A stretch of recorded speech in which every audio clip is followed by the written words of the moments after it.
The news was met with cheers by opponents of Yoon's. I'm jealous, dude. I'm jealous. I'm jealous. I'm jealous. I'm jealous. I see this level of organizing. I see this level of action, and I see the reaction from the government, and I can't help but feel a little jealous, man. I can't help.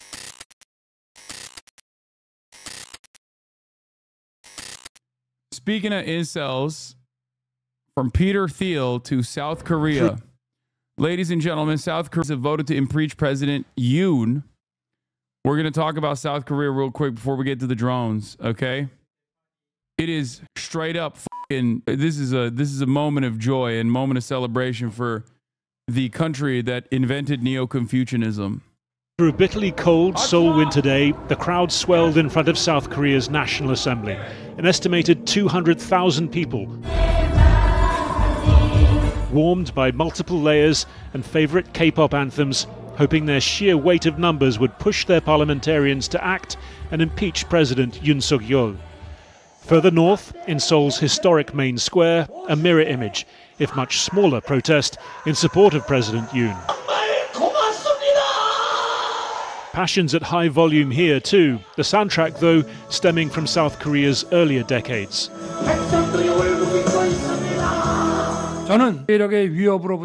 It was fears of a retreat to those times that President Yoon set off 11 days ago with his short-lived declaration of martial law. He'd blamed an obstructive parliament, an opposition infiltrated by North Korean influence, claiming he was defending liberal democracy. National Assembly members left defending the chamber from special forces long enough to vote down the order. Today, the Assembly a place of sober political ritual. After a first attempt aborted last week when the president's ruling party boycotted the vote, today ballots were cast. The minimum required for impeachment, 200, or two-thirds of the Assembly's members. In favour, 204 votes. Against, 85 votes. 3 abstentions. It meant at least 12 of the president's party had voted for impeachment. Under its terms, Yoon's presidential powers are now suspended. But he's insisting he'll fight on, that his was an act of...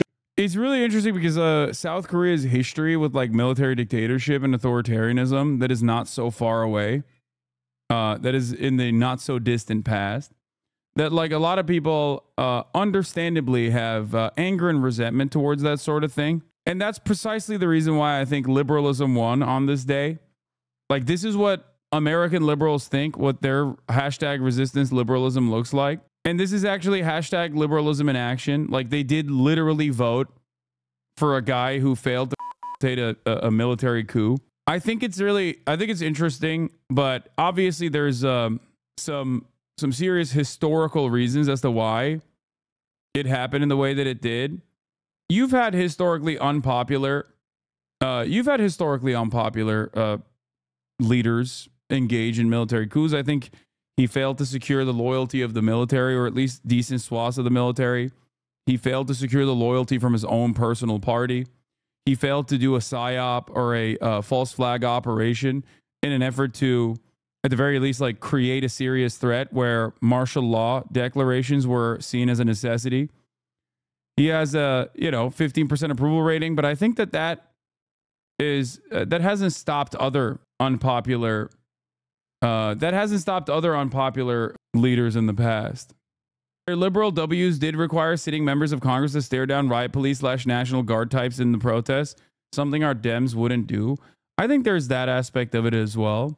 But like I said, I think it's more so about its not so distant history, its not so distant past, where a lot of South Koreans really grew to resent military authoritarian leadership, considering that there are plenty of people over a certain age that experienced that.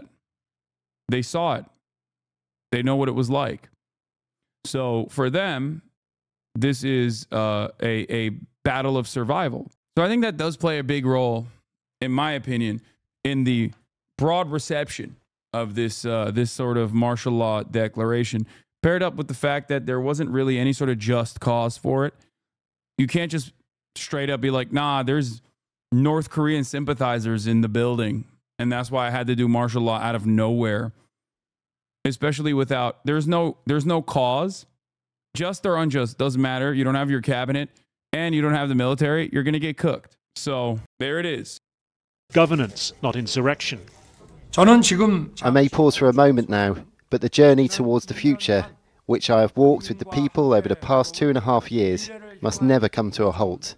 I will never give up. While he waits for a final verdict within 6 months from the Constitutional Court, the Prime Minister assumes interim presidential powers. He didn't have the military in its entirety. He had the special forces. But even they, I feel like even they didn't have their heart in it, you know? This was the moment the crowds outside heard the result live. Joy, relief, and in the background, what's become the protesters' unofficial K-pop anthem, Girls' Generation's Into the New World. I also think personally that there are far more powerful organizational tools that like the Korean labor unions have at their disposal. Like, look at how well organized this shit is. And they did this in an incredibly short period of time. So like there are so many factors. There are so many factors at play here. And I think that is all of those factors combined is the reason why this was immediately thwarted. Now, maybe I might be coming across as like a cynic or a little bitter. And I guess there's some truth to that. I am a little bitter because I look at this moment of celebration and I cherish it. I think it's amazing. It's impressive. But of course, I also have a tremendous amount of envy. Because when I saw this image, at least, the top-down image of potentially 1 million people that were outside of the Capitol building waiting for the results of this impeachment to come in, I couldn't help myself but feel a little bit of envy when I saw the joy. I yearned to feel this joy one day in America, I said. And the reality is, I don't think we ever will, for a lot of the reasons that I mentioned. I think that's another materialist perspective. Koreans do not get paid for their labor, so this ability to put on a general strike within hours, they have seemingly less to lose and more reason to create solidarity and organize. Yeah, their labor unions are interesting. They have a lot of organizational power, but they're ultimately powerless in the face of like chaeballs in general. Even though they do end up doing like work stoppages and stuff, but the unions had a general strike ready to go in like less than 12 hours. A lot of people misunderstand Koreans as good at protesting. There's an extensive history of oppression of protest, which plays a huge role in their willingness to show out. Yeah, exactly. I think they also understand that they have protection in numbers, and they demonstrated that instantly in the night of the martial law declaration, and they continue to demonstrate that by showing up every single day. I feel like we should do a deeper dive into many of the uprisings that took place that the American-backed authoritarian government actually very violently squashed, both in the lead up to the Korean War, but also in the aftermath of the Korean War as well.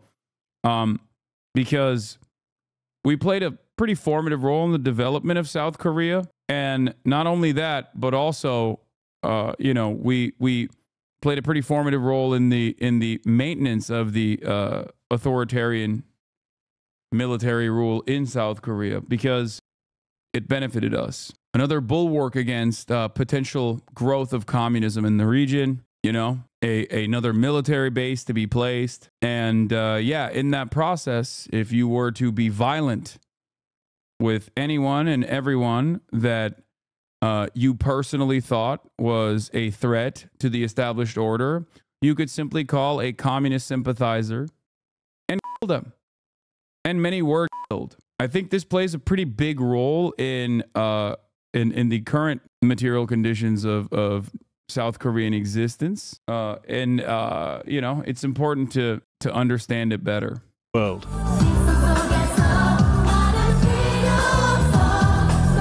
We needed 200 votes, and I was astonished when the motion passed by only 4.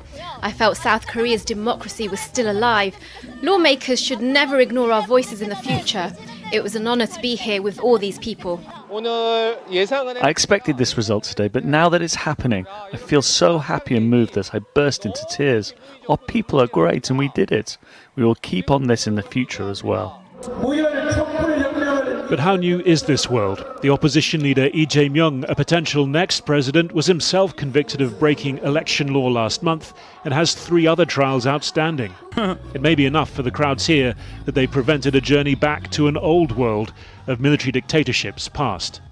South Korea's parliament voting to impeach President Yoon Suk-yeol this morning. The news was met with cheers by opponents of Yoon's. I'm jealous, dude. I'm jealous. I'm jealous. I'm jealous. I'm jealous. I see this level of organizing. I see this level of action, and I see the reaction from the government, and I can't help but feel a little jealous, man. I can't help. Now, of course, having said that, will this actually improve the day-to-day existence of South Koreans? Of course not. But it doesn't matter. Like, this is a brief moment where they actually took to the streets and it worked. You know what I mean? This is what it feels like when I see people in other countries get free healthcare, and I'm like, why can't it be us? It's crazy. Maybe if you taught us, maybe if you spent 2 weeks out of the year not reacting to the zeitgeist and just directing the rest of us, many of us don't have time to figure this shit out on our own. What are you talking about? Everything that I do is literally hand-holding you through this fucking process. So fuck. Yeah, it's my fault that America is the heart of Red Scare propaganda. It is the heart of empire, and it very successfully destroyed any kind of labor militancy that it used to have. And one fucking Twitch streamer on an Amazon subsidiary corporation is going to lead the revolution. People Power Party. The move to oust Yoon comes less than 2 weeks after he briefly declared martial law. That decision was unanimously overturned by. It's not your fault, but you aren't part of the solution. Do you guys think you come across as like intellectual when you say it like this? That chatter is asking for direct action the same way so many chatters were asking you to tell them what to write in to represent an anti-genocide vote in November, and all we got were jokes about voting Biden. Yeah, you're right. I should have advocated for Jill Stein as a principled anti-genocide voter, even though I don't agree with her. I think a lot of you want hand-holding beyond the amount of hand-holding that I give you in terms of like where to go for organizing. You know, very frustrating. People saw that one tweet and decided they wanted to bring that energy into the chat. I know. I was saying shit adjacent to these chatters as recently as last June. Please understand that this is just lashing out at allies as a part of the pipeline. You are doing a great thing. This anger is arguably a good sign. Yeah, not really. I think everyone has a little wrecker tendency in their brains, and they just kind of sometimes feed into it. Yeah, my goal is to get you to understand the way that the system is designed and then point you in the right direction, which is what I do all the time. If you're like, if your arguments are, hey, why don't you just fucking stop the streaming shit because you're not a part of the solution, and, you know, rise up in arms and lead the militant vanguard that does not exist into a revolution, then, you know, you're kind of hallucinating an alternative reality. I look at the current material conditions, I look at the current culture and the attitude that people have, okay? We have no labor unions as the backbone, and the labor unions that we have do not exhibit any sort of labor militancy in general. So if you currently think that, this is why I'm anti-accelerationism as well. If you currently think that like some kind of accelerationism is going to magically bring about a socialist revolution and instill class consciousness in the minds of many Americans, you simply have not gone outside and talked to your fellow neighbors. Okay? That's it. You need to be able to have labor unions and labor unions to have the courage to be able to actually fight, to be able to get to that point to begin with. This is part of the reason why I do not have issues with social democracy at this stage in American consciousness. I don't think that American social democrats are outside of the sphere of anti-capitalist sentiment in this country because of how hyper-capitalist and hyper-individualist and American chauvinist Americans are. Okay? That's it. Some of you literally chirp in the chat and sound like Disco Elysium NPCs from time to time. Parliament. Chris Livesay is following the developments in our London newsroom. Chris, good morning. Good morning. Well, it's the culmination of weeks of turmoil in South Korea. This critical American ally on China's doorstep. This morning, tensions are boiling. The moment the impeachment bill was passed, a mix of loud gasps and cheers when the... It's like when people obsess over AOC rather than the 150 pro-Israel congresspeople in the Democratic caucus, you're focusing on one person that feels like you that has power rather than face the daunting reality that we have a lot of work to do. Thank you. Michael from Pennsylvania once again. Michael from Pennsylvania once again with another banger. Exactly. You have to understand that you have to rate people on a curve. You have to grade people on a curve. It comes with the recognition of what the broader space looks like, what the societal attitudes look like. It's always funny whenever motherfuckers come in here and they're like, why aren't you reading Lenin right now? Speaker announced enough votes were cast against the president, some from his own party. Outside at opposing rallies, some were dismayed while others rejoiced over his impeachment. A crisis was sparked back on December 3rd when the president declared martial law. He said to withstand disorder and what he alleged were pro-North Korean elements inside the opposition. But the backlash was so intense, the decision was reversed just hours later. This morning, President Yoon is not backing down, vowing, "I will never give up." He's still in office for now, but the country's constitutional court must now deliberate on whether to uphold the impeachment. And if it stands, a new election will follow. Dana. It's been interesting to watch from afar, Chris. Thank you. Now to Syria, America.